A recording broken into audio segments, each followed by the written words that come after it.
Hola amigas y amigos de la Mula, bienvenidos a una nueva entrevista. Esta vez estamos con Patricia García, exministra de Salud e impulsora del proyecto Perú con Plasma. Bienvenida, Patricia. Hola, ¿cómo estás? ¿Qué tal? Patricia, hoy hemos tenido dos noticias. La primera es que Walter Martos, titular de la Presidencia del Consejo de Ministros, se presentó ante el Congreso de la República y en su discurso dio mucho énfasis a la atención de la epidemia. Sin embargo, hay la sensación de que los contagios, no solamente sensación, sino evidencias de que cada vez hay más contagios, hay más fallecidos. Y entonces, ¿cuál es la situación? ¿Cómo ves tú la mirada y el accionar del gobierno en este momento, después de tantos meses que hemos estado siguiendo esta pandemia con retrocesos, con avances? Estamos viviendo en una situación que es una situación crítica y complicada. Después de haber llegado, después de toda la cuarentena, haber llegado a un momento en que los casos estaban bajando, se abrieron las actividades económicas y de manera casi sostenida comenzamos a ver que el número de infectados y el número de personas que iban falleciendo iba creciendo nuevamente. O sea, vimos de haber estado para abajo, comenzaron a crecer. Y ya en las últimas semanas, especialmente la semana y media, el crecimiento ha sido marcado. Así que a mí me ha tranquilizado en cierta forma ver que el mensaje que ha llevado el Premier el día de hoy ha sido un mensaje en el que se le ha dado realmente mayor importancia a las acciones que hay que tomar y las decisiones que se tienen que tomar en este momento para poder parar esta ola de crecimiento. Esto ha pasado en otros países también, en el momento que se han abierto las actividades económicas. En el Perú hemos visto desafortunadamente un patrón parecido al que se ha visto en España o en varios países europeos, en el que las dos razones más importantes por las cuales se multiplicó el número de casos tenía que ver, uno, porque las familias, después de no haberse visto tanto tiempo, comenzaron a buscarse. Entonces, ha habido un contagio intrafamiliar, desafortunadamente. Y la segunda es el contagio dentro de los espacios de trabajo, fundamentalmente porque la gente se expone en el camino, el transporte público, lo que quieras, pero la otra razón, las otras dos razones importantes es, una, esa falsa sensación de seguridad por tener una prueba rápida o molecular negativa, y una cosa que quiero decir claramente es que las pruebas no son certificados de salud. Entonces, al tener esa falsa sensación de seguridad, muchos comenzaron a bajar la guardia en ciertas condiciones de seguridad dentro de los espacios de trabajo. Se sacaban la máscara o se bajan la máscara, o tal vez tampoco han estado muy claros de esas condiciones de seguridad. No había ventilación, el distanciamiento en lugares cerrados no se ha cumplido, y otras cuestiones adicionales que creo que tampoco se discutieron bien, como por ejemplo algunos lugares dentro de los espacios de trabajo donde hay mayor contagio, ¿no? Que son los baños, los comedores y los vestidores. Entonces, eh, creo que ha sido fundamental y crítico que en su mensaje él justamente diga, número uno, que se van a tomar acciones y ha definido que todo el equipo en pleno, el Consejo de Ministros, ya va a estar tomando ciertas acciones que implica ir cerrando un poco alguna de estas libertades que se han estado teniendo desafortunadamente, que han permitido que se multiplique la infección. Y esto no es cuestión de echarle responsabilidad a nadie, porque en salud pública hay dos actores claves: el comportamiento de las personas y también las normas que toma el Estado. Si cualquiera de ellas fallan, fallamos en nuestra respuesta, y eso es lo que estamos viendo ahorita. Patricia, la Unión de Gremios de Restaurantes del Perú y la Sociedad Nacional de Industrias ha enviado una carta al presidente del Consejo de Ministros en la cual expresan su preocupación porque señalan que si el gobierno eh, reduce la atención en los restaurantes a solamente sus terrazas con un aforo del 20% y que además si se restituye la inmovilización de los domingos, eso perjudicaría a dicho sector. ¿Qué pasa? Parece que hubiera un conflicto entre la salud y la reactivación económica. Yo sinceramente creo que deberían, creo que vale la pena que comprendan un poco mejor por qué esto se está haciendo. O sea, claramente ya tenemos información de que los casos están subiendo. Y sabemos, además, porque ya hay data, que una forma importante de contagio tiene que ver con esto que estamos hablando nosotros, que es el hecho de tener espacios que sean cerrados, en los que las personas, obviamente a la hora que van a comer, se quitan la máscara, comienzan a hablar y tenemos el contagio definitivamente de persona a persona, que ya ha sido demostrado. Tenemos hasta artículos en los que se ha publicado y se ha analizado cómo en un restaurante la gente se contamina. Esto yo lo estuve diciendo desde el comienzo, pero ahora además en el país estamos viendo que las cifras están subiendo. Entonces, de repente lo que pasa es que no han entendido qué está pasando y valdría la pena que miren los números y se den cuenta que en un país el componente más importante para el desarrollo de un país son las personas y estamos perdiendo cientos y se van a convertir en miles de personas por día. Y eso es algo que no podemos seguir manteniendo aquí en el país. Se tienen que tomar las acciones. Yo creo que lo que ha dicho el ministro o lo que ha dicho el premier es absolutamente correcto, que bien, estoy segura que la ministra también se lo ha mencionado, porque sí se necesita definitivamente reducir los aforos, más aún los restaurantes que son cerrados ni siquiera se deberían abrir, solamente deberían abrirse aquellos que son amplios y de otra manera continuar con los deliveries. Ahora, ¿qué pasa con los domingos? Que esa es también toda una situación. Yo tampoco estoy muy convencida acerca de los domingos, pero por otra razón. A mí lo que me preocupa es que en el devenir hemos visto que cuando los domingos se cierran, la gente se aglomera los días sábados. Ojo, y eso es una cosa que no funciona, no ha funcionado muy bien. ¿Okay? Pero también me preocupa por otro lado que los domingos siempre ha sido el día familiar y probablemente por esa razón también es uno de los días en los que hay mayores ventas de alimentos, porque la gente se reúne para comer, y eso es una de las acciones que no debe suceder.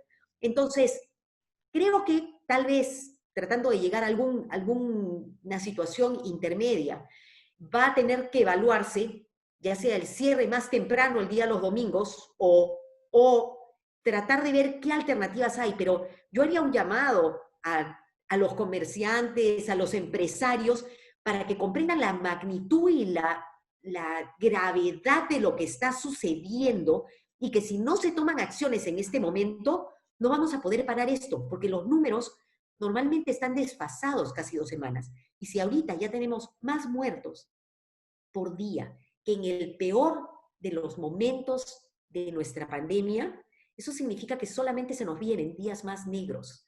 Si no se toman las acciones ahorita, estamos perdidos. Entonces yo pediría un poco de responsabilidad y tratar de entender todo el tema de la transmisión, y no es que se esté yendo en contra de un tipo de empresa y sabemos que deben haber invertido, etcétera, sino es simple y llanamente que se tiene que proteger la vida. El tema económico se reactivará eventualmente, pero las muertes no se van a poder resucitar y pueden pasar en familias que estén lejanas a ustedes, pero cada día se va acercando más a uno y ténganlo en consideración. Seguimos con deficiencias de camas UCI, falta de oxígeno, ¿cierto? Personal médico, ese personal que está en la primera línea y que cae también contagiado y se retiran. No obstante, se ha convocado a gente que todavía no tiene de repente todos los pergaminos que requiere un servidor público en salud, pero es ante la falta de recursos humanos que el gobierno está buscando cómo paliar esta situación. Entonces, por un lado, la cuarentena quizás no ha sido la mejor, pero por otro lado, ¿qué crees que hizo mal el gobierno, pero que a la vez está tratando de corregir? Mira, la cuarentena definitivamente era la acción que había que tomar. O sea, hay mucha gente que sigue dudando, yo no tengo la menor duda. La cuarentena era importante porque nos permitió a nosotros ganar tiempo para poder flexibilizar y mejorar las capacidades que teníamos en el sistema de salud. Teníamos 100 ventiladores, hemos llegado a 1200.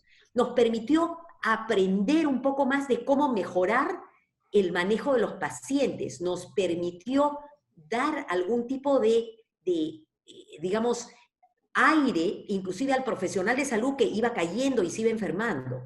Entonces, la cuarentena fue importante. Lo que nos falló en la cuarentena fue que, desafortunadamente, si la gente hubiera cumplido totalmente la cuarentena, hubiéramos podido encerrar esto. ¿Okay? Independientemente de que también nos falló de parte del Estado el tener una respuesta más rápida de contención de casos. Pero fíjate, o sea, lo que estamos esperando es que lo que no hacen las personas lo haga el Estado, cuando ha debido ser ambos actores, hemos debido trabajar. O sea, si yo tenía síntomas o llamaba porque tenía síntomas, no tenía que salir a la calle a comprar y a desperdigar mis virus, debía haberme quedado en la casa. Pero por otro lado, el Estado ha debido responder más rápido y aquellas personas que tienen necesidades, por ejemplo, de salir a comprar o de alimentos porque viven solas o no tienen muchos recursos, el Estado ha debido proveer. Entonces, lo que nos falló, creo yo, fueron ambos, la respuesta del Estado para ayudar a la contención y el comportamiento de las personas. O sea, eso nos falló. Ahora, ¿qué cosa nos queda de aquí para adelante o en esta segunda fase? Yo veo bien difícil, o sea, bien difícil, que podamos estirar mucho más las capacidades del sector salud a estas alturas. Por más que se diga, vamos a poner más profesionales, tal como lo has dicho, o sea, la gente se va infectando porque el profesional de salud de todas maneras tiene una mayor exposición, inclusive con equipo de protección personal podría infectarse. Es difícil conseguir más ventiladores, las camas faltan, todavía, o sea, y además, no solamente somos nosotros que estamos pasando por una segunda ola, porque esto ya es una segunda ola sin haber llegado a la orilla. Hay otros países que también lo están pasando. Entonces, yo creo que lo que nos queda aquí es tratar de, nuevamente, tratar de bajar la curva, tratar de bajar la velocidad del número de casos para que las capacidades que tenemos, que podríamos tal vez aumentarlas un poquito, nos permitan dar los servicios que requerimos y que la gente pueda tener la atención que requiere y reduzcamos la mortalidad. O sea, ahorita hay que hacer las dos cosas. Bajar nuevamente, o sea, lo mismo que dijimos al inicio, tenemos que bajar la curva para que las capacidades del sector por lo menos puedan aguantar. Yo no creo que podamos subir mucho más. Y lo que tenemos que hacer es, tenemos que ir ganando tiempo. Esto va a ser ganarle tiempo al tiempo, esperando que en los siguientes meses podamos ir accediendo ya sea a vacunas o algún tratamiento que nos ayude. Ya tenemos por lo menos uno que sí funciona, que es la dexametasona, que se da a pacientes muy severamente enfermos y que puede ayudar a reducir la mortalidad, pero para eso los pacientes tienen que llegar un poco antes, tienen que haber camas y tienen que haber ventiladores, y eso es lo que no hay en este momento. Y con ese propósito de ganar tiempo, entonces, ¿sería posible regresar o hacer cuarentenas focalizadas, nuevas cuarentenas focalizadas que incluyan a Lima, región en la cual hay la mayor cantidad de contagiados, y de repente el toque de queda? Absolutamente, yo creo que hay varias cosas que hacer. Esto lo dije yo desde el comienzo y que me parecieron, yo creo que, fíjate, es importante ver la historia también, ¿ok? Si nosotros vemos la pandemia de 1918, algunos me dicen, oh, eso pasó hace mucho tiempo, estamos diferentes. Desafortunadamente, tal vez la ciencia va a sacar la vacuna más rápido de lo que nos costó en ese tiempo, pero igual que en ese entonces no tenemos tratamientos, igual que en ese entonces lo que se usa son distanciamiento social y máscaras, e igual que en ese entonces, la actividad económica ha sido afectada. Pero ¿sabes qué se aprendió en ese momento? Después de la pandemia, hubieron 10 años de sangre, sudor y lágrimas, porque costó 10 años al mundo poder realmente reactivar la actividad económica y hubo una serie de procesos sociales que se dieron que fueron serios. Yo anticipo que esto también nos va a tomar, o sea, pretender que vamos a reactivar después de haber estado cerrados, que vamos a reactivar en los siguientes meses, creo que ha sido un poco iluso. Creo que tenemos que entender que lo primero que hay que hacer es asegurarnos que no afectamos la salud de las personas. Ya hicimos este experimento, si quieres llamarlo así, pero creo que sí hay que tomar acciones. Probablemente reduciendo, o sea, hay varias cosas que ha dicho el Premier que me han parecido adecuadas, ¿ok? Una cuestión es tenemos que reducir la dispersión del virus, ¿ok? Y desafortunadamente mucha gente se movió de Lima hacia regiones y comenzamos a ver que comenzaron los focos en regiones. Entonces, transporte interprovincial es un problema y debería reducirse a lo estrictamente necesario. ¿Qué va a ser eso? O sea, a veces hablamos de humanitario, pero se va a tener que manejar de manera muy, muy reducida. La segunda cosa, sí, cuarentenas focalizadas, aunque en Lima va a ser muy complejo hacer esto, porque Lima es una mega ciudad en la que una persona vive en un extremo y trabaja en el otro. Eso significa que de todas maneras vamos a tener que reducir actividades y probablemente a donde vamos a llegar, como han hecho otros países ya, para tratar de reducir la segunda ola, es inclusive lo que te reducen es el ámbito en el que te puedes movilizar, como estuvimos casi al comienzo. Desafortunadamente, tengo que decirlo porque desafortunadamente esa va a ser la única forma. Si queremos parar la transmisión, tenemos que quedarnos en casa y no tener contactos con otras personas. 2 semanas.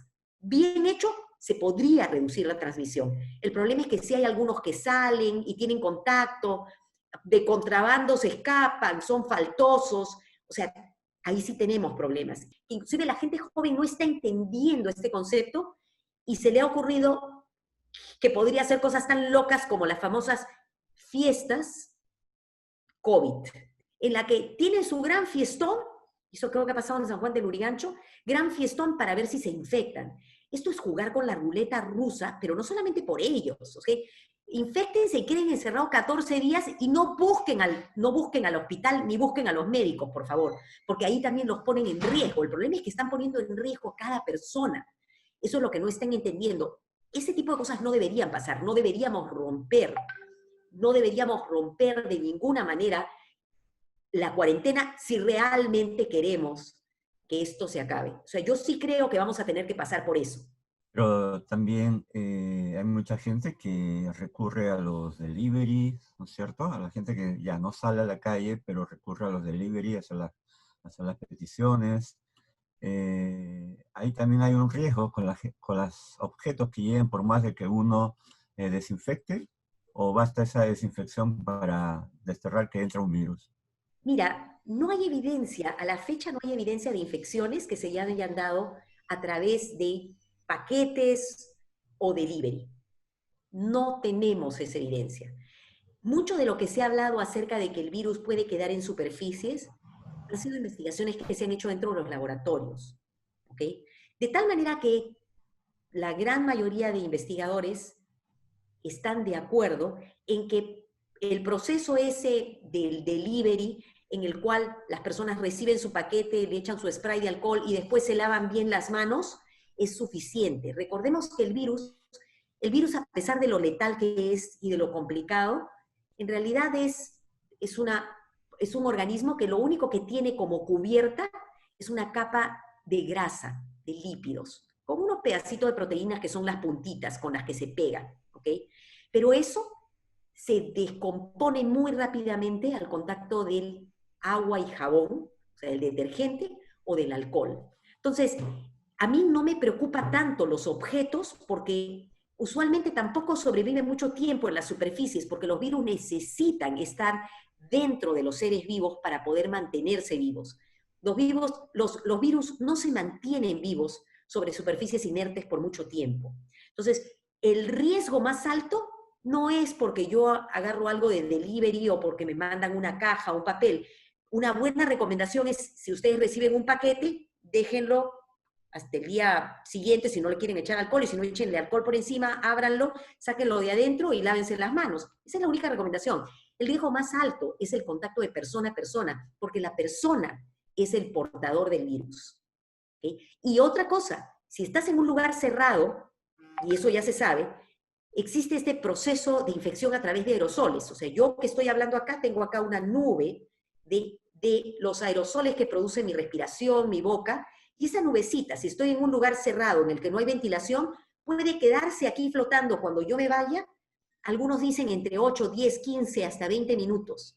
Entonces, un lugar cerrado en el que no hay una persona, pero que hubo una persona 10 minutos antes, puede ser un lugar también de infección. Por esa razón es que hablamos tanto que los lugares concurridos o los lugares cerrados también son focos de infección y deberían evitarse. Hay que ventilar. Patricia, esta pandemia también está atacando severamente a los pueblos indígenas, sobre todo en la Amazonía.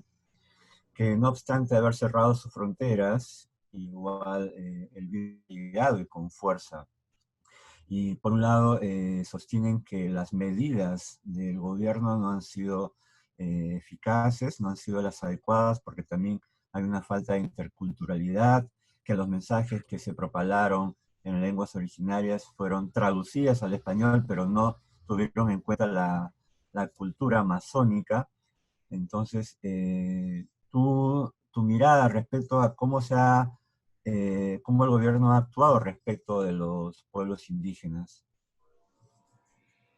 Eh, bueno, en realidad este es todo un reto y ha sido toda una complicación, porque los pueblos indígenas pudieron, en cierta forma, estando ellos alejados de los focos iniciales de infección, debieron haber estado protegidos.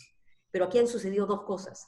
Han habido intervenciones de otros grupos, desafortunadamente, que han llegado con la idea de ayudar, ya sea por un afán político, por un afán de buena voluntad o en algunos casos afanes religiosos incluso, y han llevado la infección. Y desafortunadamente no se ha sabido llegar. Yo creo que en medio de toda esta pandemia no se llegó con una respuesta adecuada, a pesar, porque tenemos problemas incluso para llegar, o sea, esto lo que estamos mostrando es que estamos arrastrando una serie de dificultades para poder llevar salud y poder llevar información a los pueblos indígenas. También ha sucedido que bastaba con que, porque en algunos de estos pueblos indígenas hay algunos individuos que trabajan fuera y han llevado a su comunidad la infección y ha sido muy difícil después pararla. También ha habido otras cosas. Ha habido confusión porque hemos tenido dos epidemias al mismo tiempo. Hemos tenido en la zona de Iquitos la epidemia de dengue más la epidemia de COVID, las dos al mismo tiempo. Entonces, esto ha pasado aquí, ya ha pasado en el Brasil, es un problema muy serio. Creo que sí, se perdió una oportunidad importante de poder haber previsto qué hacer con estos pueblos, porque se pensó, igual que con la región andina, que la infección probablemente no iba a llegar, pero de alguna manera llegó. Yo creo que hay muchas lecciones todavía por aprender que incluyen cómo llevar mensajes de salud y cómo hacer que se puedan entender. Esto no es tan fácil, porque culturalmente no hemos avanzado mucho para poder trabajar los temas de salud con los pueblos originarios, fundamentalmente. Otra noticia que hoy ha tenido mucho desarrollo es el anuncio del presidente de Rusia, Vladimir Putin, respecto de la vacuna que habrían alcanzado y que según él sería exitosa. Sin embargo, ya la OMS ha dicho que esto hay que mirarlo con mucha calma y ciertamente todavía es una fase de la investigación. Bueno, yo te voy a contar, yo creo que esto es una cuestión que tenemos que mirarla desde un contexto, ¿ok? Esta situación que estamos viviendo de pandemia en el mundo es una situación extraña, es prácticamente como que estuviéramos en la guerra, nada más que el enemigo es este virus que es invisible y que prácticamente es silencioso, pero que mata. Y cuando hay una guerra, sucede que pasa, ¿no? Que los países tratan de mostrar su hegemonía.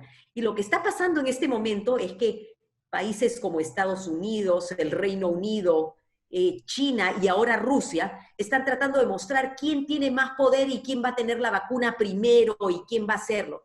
Y lo que ha hecho Rusia simplemente es levantar el pie primero y decir yo ya la tengo. Lo irresponsable de toda esta situación, y tengo que llamarlo así, es que primero con esa forma de presentar la vacuna, ¿ok? Primero está causando gran desinformación a su pueblo y al resto del mundo, porque la realidad es que todavía con la vacuna rusa es con la que menos conocemos, es de la que menos conocemos. Fíjate que mientras que con las otras vacunas, no solamente las 5 que están ya en ensayos de fase 3 prácticamente, sino también con por lo menos 20 más que están viniendo, se conocen los datos porque ya están publicados y han sido transparentemente compartidos, se conoce cómo funcionan, qué resultados se tienen, etcétera. Mientras que con la vacuna rusa no hay nada publicado. ¿Okay? No hay ensayos de fase 2 que estén publicados. Y lo que sí se sabe es que aparentemente estaban comenzando su fase 3 recién hace unos días en agosto y que no deben tener más de 100 pacientes que hayan comenzado en estos ensayos. Entonces, han agarrado y simplemente para decir yo tengo primero la vacuna, a esto le llaman, esto es un fenómeno que se está dando en el mundo que se llama el nacionalismo, ¿okay? Por las vacunas, en contraposición al multilateralismo o la necesidad global de tener vacunas. O sea, es acá yo puedo y yo soy el que tiene la vacuna, ya tengo la vacuna. Pero en realidad no hay data, no es transparente, y ese es el llamado que está haciendo no solamente la OMS, sino todos los investigadores. Y la segunda cosa es que tú no puedes lanzar a dar un aviso como ese y lanzar, dar una aprobación, ni siquiera inicial para el uso humano, si no tienes suficiente data de seguridad y de efectividad, para que lo puedan entender las personas. Muchos de los temas que tienen que ver con seguridad de vacunas tienen que ver con eventos adversos que pueden ser relativamente raros. ¿A qué llamo relativamente raros? Digamos que 1 cada 1000 personas tengan este evento que pueda matar, ¿okay? Y lo desconocemos. Entonces, necesitamos tener por lo menos 1000 personas para que suceda uno de esos casos. Si yo tengo 100, no lo voy a ver probablemente, por probabilidades, ¿okay? Entonces, en los ensayos de fase 2 se hacen estudios con pocos números de casos para ver cosas gruesas, o sea, cómo es la dosis, realmente es más o menos segura, pero los ensayos de fase 3 necesitan miles de personas para poder realmente detectar qué tan efectiva es, porque necesitamos comparar vacuna con placebo, pero también para poder detectar todas aquellas cosas que podían pasar y que en números pequeños de gente no las vamos a ver. Porque recuerden que si se vacunan, se van a tener que vacunar billones de personas. Significa que si hay eventos adversos que son relativamente frecuentes, podemos tener millones de personas afectadas y eso puede ser serio. Así que ahorita una de las primeras cosas es, porque por ahí escuchaba, ¿y por qué no se compra de una vez la vacuna rusa? Un momentito. Lo que han hecho ellos es irresponsable, pero lo hacen porque una cosa que está sucediendo también, que es terrible, es que se está politizando la salud pública. ¿Ok?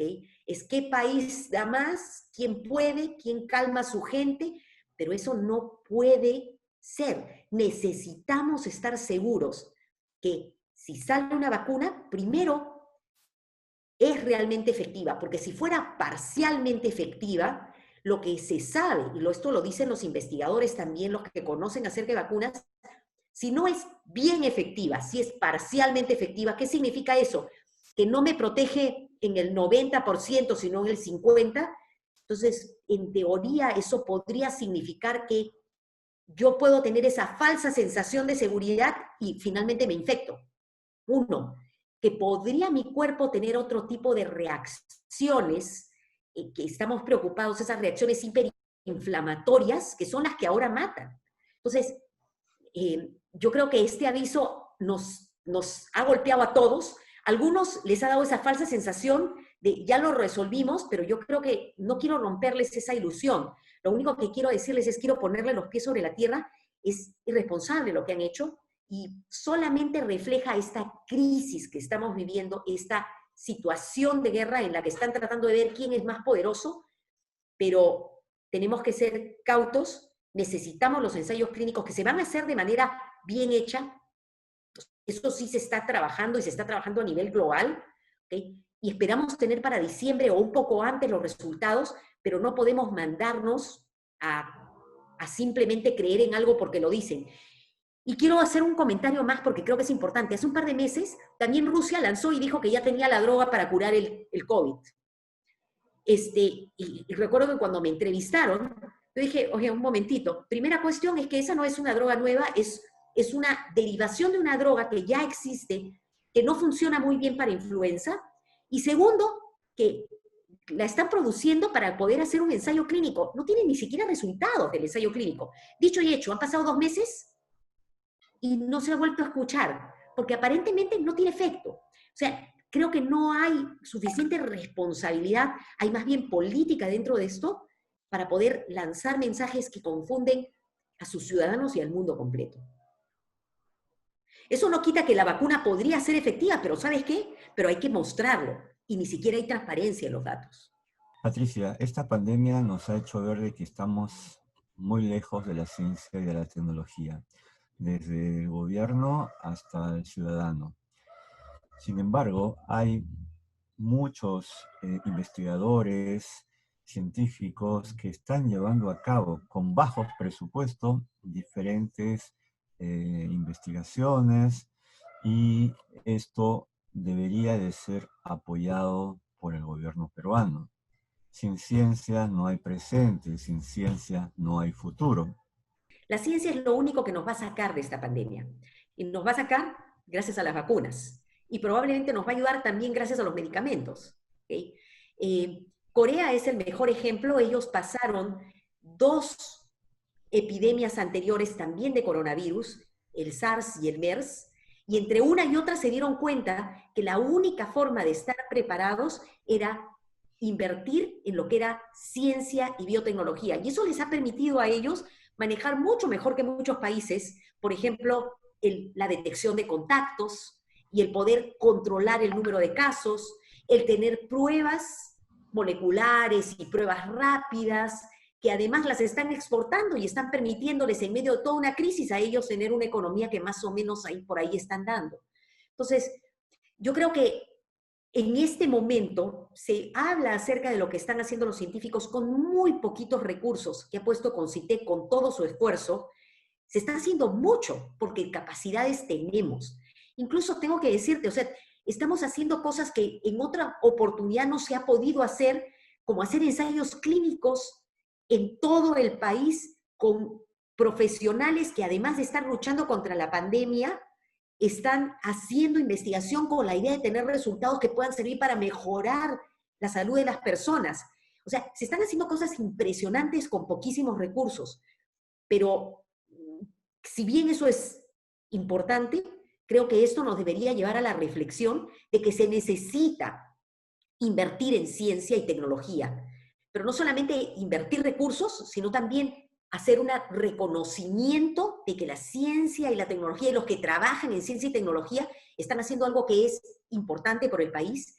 Hay que trabajar, y esto es algo, mira, yo estoy presidiendo una comisión, que es la comisión que tiene que ver con innovaciones en COVID. Somos 12 entre investigadores, físicos, académicos, está también CONCITEC presente, pero estamos tratando de identificar los cuellos de botellas regulatorios que tenemos en DIGEMIT, en aduanas, el Instituto Nacional de Salud, por todos lados. Todo está hecho para que no se haga ciencia, no se desarrolle biotecnología nacional, para que todo lo traigas de fuera. Cuando existen grupos que se están trabajando, es impresionante, mira, en la Católica, en la UNI y en otras universidades también, están trabajando hasta tejidos antibacterianos, cómo poder imprimir máscaras u otros equipos en impresoras 3D, pero tenemos los problemas hasta de cómo traemos insumos de fuera. Todo está grabado con impuestos, todo está hecho para que no se haga nada en ciencia y biotecnología. Si en este momento no reconocemos, uno, que la ciencia y la tecnología es importante, dos, no hacemos esos cambios que se requieren, no solamente de presupuesto, sino de estructuras, de regulaciones, no vamos a estar listos para los siguientes problemas que vengan. Y una cosa que sí, por ejemplo, me parece que todavía ha faltado en el mensaje del Premier, a pesar de que habló que iba a ayudar a la vacuna de Farvet, etcétera, pero no es solamente el punto de ayudar a ciertos desarrollos específicos, que son de lo más importantes, sino que tenemos que pensar que hay que crear esa plataforma, esa base de desarrollo, porque la ciencia y la biotecnología para salud y para las otras áreas del conocimiento, ojo, pueden ser mecanismos de reactivación económica importantes que nos hagan salir de este hueco en el que estamos, en el que solamente nos dedicamos a actividades extractivas. Ya tenemos que pasar a otros niveles. Entonces, yo sí creo, y lo voy a seguir diciendo, porque ahora es el momento, y espero que no se olviden, hay que hacer una serie de cambios, pero tú no sabes qué difícil. Nosotros tenemos trabajando casi desde el mes de abril, empujando para que puedan haber, ni siquiera tenemos, en este momento no tenemos regulaciones que nos puedan permitir, por ejemplo, las aprobaciones de pruebas diagnósticas que se hagan en el país. No tenemos regulaciones que nos puedan permitir de manera formal el poder usar equipos médicos desarrollados en el país. Otros países tienen hasta dos caminos. Tienen el camino regular y el camino en emergencia. Y no solamente para lo que viene de fuera, sino para lo nacional.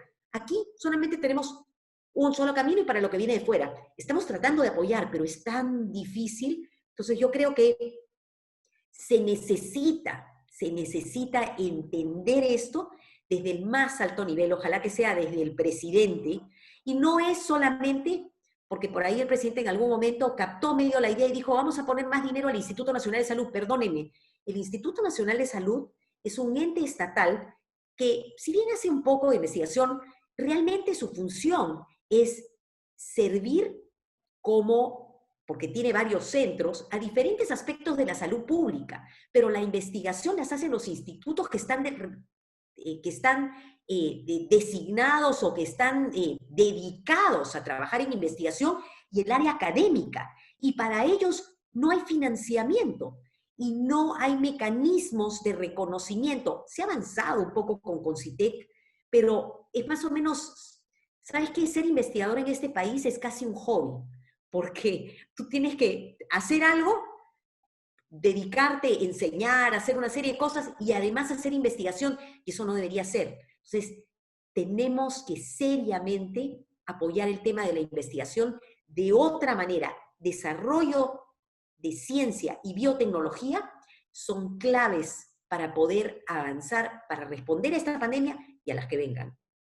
Patricia García es también impulsora del proyecto de investigación Perú con Plasma y en este momento están buscando el plasma de los expacientes recuperados de COVID y sobre eso queremos que nos expliques con más detalle. Mira, las personas, no todas las personas, ahora sabemos que las personas que se infectan tienen dos formas de responder al virus. Hay una que le llamamos inmunidad celular, o sea, son sus células, hay unas células especiales que se encargan de destrozar al virus. Pero hay otra forma en la que uno produce unas proteínas que se llaman anticuerpos, y esos anticuerpos son como soldaditos que matan al virus. ¿Okay? Hay dos formas de responder. Las células yo no las puedo pasar a otra persona, pero los anticuerpos, que son proteínas que se quedan en mi sangre, en el plasma, que es la parte líquida de mi sangre, esas se han visto por algunas investigaciones en otros países que podrían tener un efecto en ayudar a las personas que están muy enfermas a responder a la infección. Entonces, hay varios países que están desarrollando estudios para evaluar, primero, qué personas son las que producen los mejores anticuerpos que podían ayudar a otras personas a vencer la enfermedad. Y estas personas tienen que ser personas, de lo que ya sabemos ahora, que han estado muy enfermas y se han recuperado, le llamamos convalecientes. Y la segunda cosa que se está tratando de investigar es cuánto y cómo y en qué momento es que realmente puede ayudar, realmente puede salvar vidas este plasma convaleciente. Entonces estamos trabajando, hemos hecho este ensayo clínico, estamos estudiando justamente aquí en el Perú primero, ¿es factible? Porque significa que necesitamos tener gente que se anime a donar, y nosotros como país somos un país de una bajísima donación de sangre voluntaria, y eso es una cosa un poco mala entre nosotros. Entonces estamos llamando a la solidaridad, gente que se ha mejorado, ha estado muy enferma de COVID y se haya mejorado y quiere ayudar a otros, y luego estamos viendo si realmente podemos identificar quiénes son los que tienen mejor plasma, o sea, el plasma le llamamos el superdonante, y en qué pacientes realmente puede ser mejor como tratamiento. Hemos comenzado hace más o menos un mes. Estamos trabajando comunicándonos con otros investigadores del mundo que están haciendo lo mismo. Hemos estado llamando a estos superdonantes, que son varones entre 30 y 60 años. Estamos incluyendo varones porque las mujeres desarrollan un anticuerpo que puede causar una reacción adversa. Así que ahora solamente estamos estudiando varones entre 30 y 60 años que han tenido una prueba molecular positiva, ese es el segundo requisito, que hayan estado muy enfermos, que significa que hayan requerido oxígeno, ya sea en casa o hospitalizados, ¿ok? Y que quieran donar su plasma, que es una donación mucho más sencilla que la donación de sangre, porque uno saca y le devuelve los glóbulos rojos, ¿ok? Hemos tenido más, casi 700 voluntarios que nos han llamado a nuestro teléfono o han entrado a nuestra página web. Pero fíjate que de la evaluación que hemos hecho, de los 700, solamente tenemos a la fecha 7 donantes efectivos con un buen plasma. Y necesitamos para el estudio por lo menos tener 50 para poder hacer la evaluación si funciona o no funciona. Algunas personas, lo que pasa es que llamaban y nunca habían estado hospitalizadas, otras no tenían buenas venas, algunas otras se desanimaban en el camino y otras en el momento de medirle los anticuerpos hemos encontrado que casi no tenían anticuerpos, para contarte algunas de las razones. Entonces, estamos llamando, seguimos llamando a la solidaridad, sabemos que hay mucha gente que se infecta, si usted se ha recuperado, si está entre 30 y 60 años, si tiene una prueba molecular, si ha estado muy enfermo y quisiera ayudar, nos puede llamar al teléfono 297-5400, 297-5400. Estamos entre lunes y sábado, entre 8 de la mañana y 8 de la noche. Tengo voluntarios, jóvenes médicos que van a responder a su llamada. O pueden entrar a la página web, que es www.peruplasma.org. Y ahí hay una serie de preguntitas y algunos datos que recogemos y nosotros los llamamos. Si usted es un posible donante, lo recogemos en su casa, va a un carro a recogerlo, lo lleva al banco de sangre del Hospital del Niño San Borja, que es donde estamos haciendo la donación, le van a tomar la información, esto es voluntario, le van a pedir que firme un consentimiento informado y se le va a tomar el plasma. Un donante puede ayudar a hasta 2 personas a salvar la vida, ¿okay? Hasta 2 personas. Y eso es lo que estamos tratando de hacer, estamos tratando de buscar alternativas para poder salvar vidas. Amigas y amigos de la Mula, ha sido Patricia García, ex ministra de Salud. Así que ya saben, si quieren salir a la calle, piénsenlo 1, 2, 3 veces. Si no es necesario salir, no lo hagan. Quedémonos en casa. Muchas gracias, Patricia. Muchas gracias.